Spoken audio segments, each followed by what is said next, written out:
We're starting to see some gold in the box.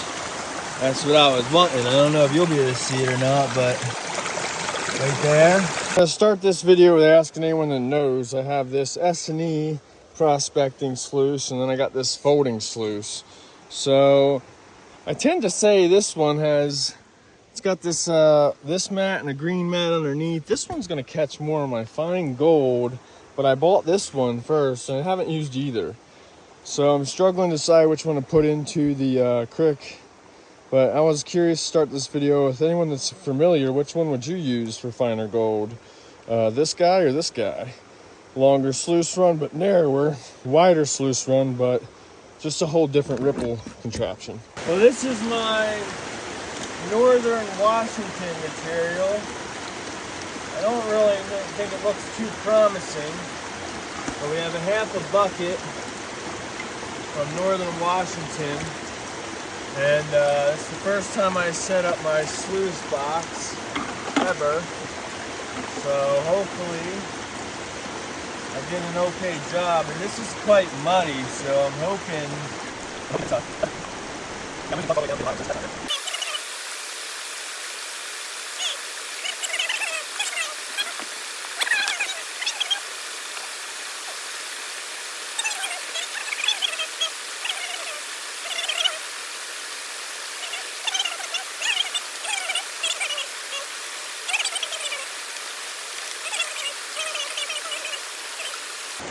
not seeing the gravels that I want here, but hey Cricket, you want to leave the spotlight in? I don't really have too high hopes for this material, but I've been traveling with it for a while, so I want to run it. And I know exactly where it came from if for whatever reason it does produce, which obviously that's the goal, but I'd rather run this material first since I'm not sure of its contents, and I'm kind of a little leery on my first setup here.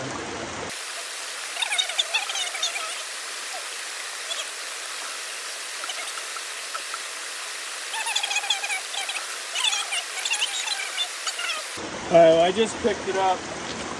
I was more focused on picking it up right, nice and level, than I was getting it over the camera. There actually is a little bit more black sand in this material than I initially was expecting to see.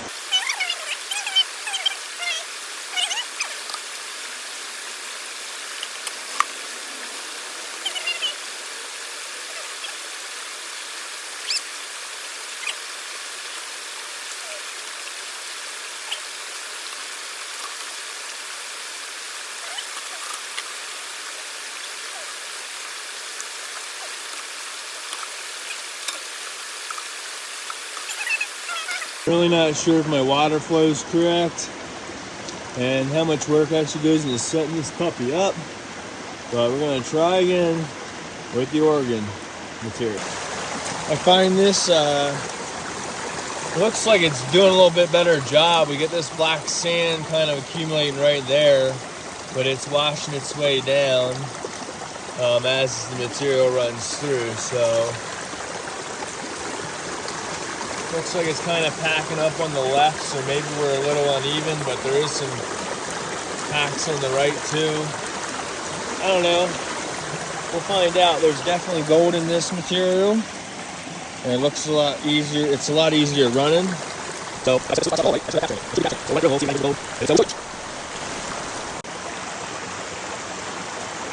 King of the mountain, Cricket. We're starting to see some gold in the box. That's what I was wanting. I don't know if you'll be able to see it or not, but right there, there's some gold, there's some gold, there's some flakes. Oh no! There's some gold. So we're catching gold now, boys. That's what I'm talking about.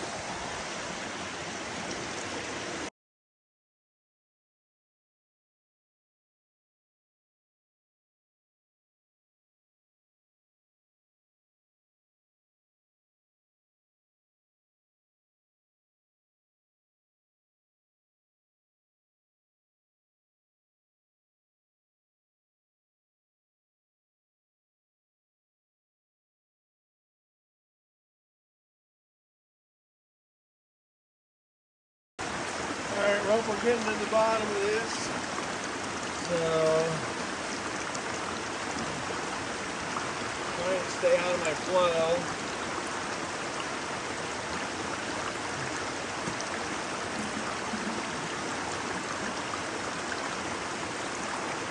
Definitely seeing gold in the mat. That's a good sign. Let's see. There's some shinies in there.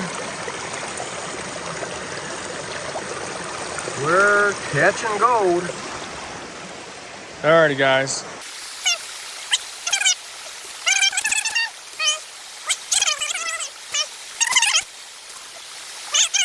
Alrighty, guys, we got our concentrates. Washington concentrate, Oregon concentrate. We got our sluice box back together, and gonna get rid of some of that water in there. And then, yeah, all our concentrates down to a little bit in that bucket, these buckets. Now we can go ahead and pan it out and see what we got. I actually dug this hole out a little bit so I had a nice calm place to pan.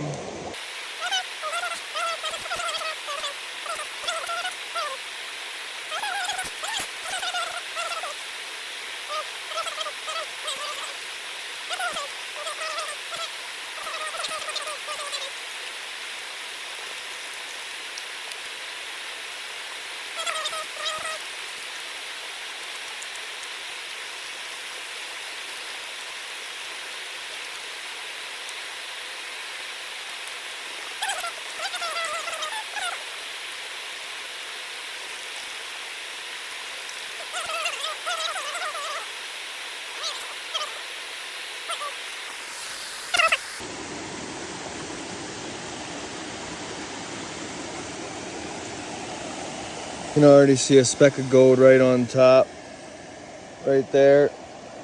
2 flakes there. So I don't want to, I'm just not, oh, a good bit, oh, that's 6 flakes up there. I'm just not trying to ruin it. So I'm going to actually save this material, this whole pan, just because I don't want to mess up.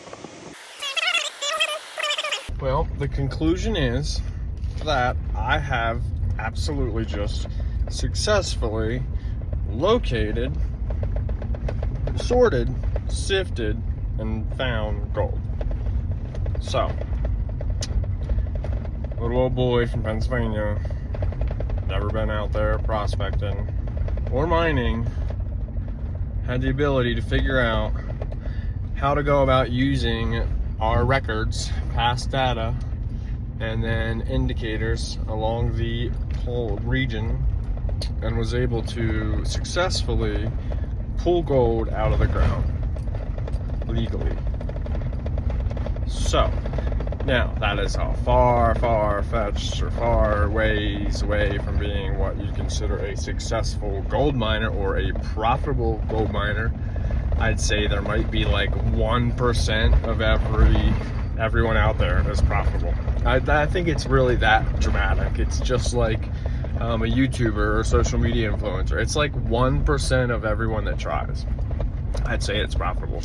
So is it like a pipe dream? Abso-freaking-lutely would it be a pipe dream to go out and find, recover, claim, the whole 9 yards, everything that goes in affiliation with trying to recapture minerals or commodities which you could then resell for a profit. But is it a lot of fun? Is it something that I can now say, like, I successfully did that? Maybe it was small, maybe it was a couple specks. I really don't know the exact amount right now because I got a little bit nervous while panning in the creek. I didn't want to lose it. So I figured I was going to go pan in like a enclosed container. So I don't have to get rid of the rest of the concentrates because I'm fairly certain with my beginner ass that there's a very good chance that I will just pan gold right out of the pan, and that's okay. But every single gold miner that did it successfully, I can say this, it all started with a few specks, which turned into a few grams, which turned into a few ounces, which then turns into whatever it turned into for them. But ultimately, it allowed me to fulfill this past week of my life with something different, something new, something fun, something I think I could find myself doing more often. But yeah, it's definitely, you know, things can only be so much fun when you're doing it out here by yourself. They're pretty cool to like, hey, check out this gold in the box, you know, to do it with somebody. But like, that's just not how it goes. But how do you convince, or how do you encourage other people to come out there with you if they're not going to be the ones to have the desire or willpower to go out and do it themselves? Well, go out and do it. Find satisfaction in it and encourage other people to join you. Put in the hard work if that's what it might take. Like for this particular instance, that's what it took. I had to put in the legwork to find a resource. Now I'm able to, at a certain point, measure it off the list, and for $1.25 of concentrated material, that was, let's say, a pretty profitable spot. It's unfortunate that the camping location I had up there was very little to no cell service, because that would have been ideal to just continue running that material. I could have literally camped next to it after seeing the area. But anyway, so we're almost back to the camper, where I'm going to go ahead and just figure out what else I can do for the day, try to get these videos up to you. Videos have still been pretty challenging to get up, especially these longer ones. So hopefully you guys find interest and value. If you do, give me a thumbs up, shoot me a follow. I appreciate it, and I'm grateful that you had the ability to stay to this point, and I love you all. We'll see you on the next one. Peace out, Girl Scout.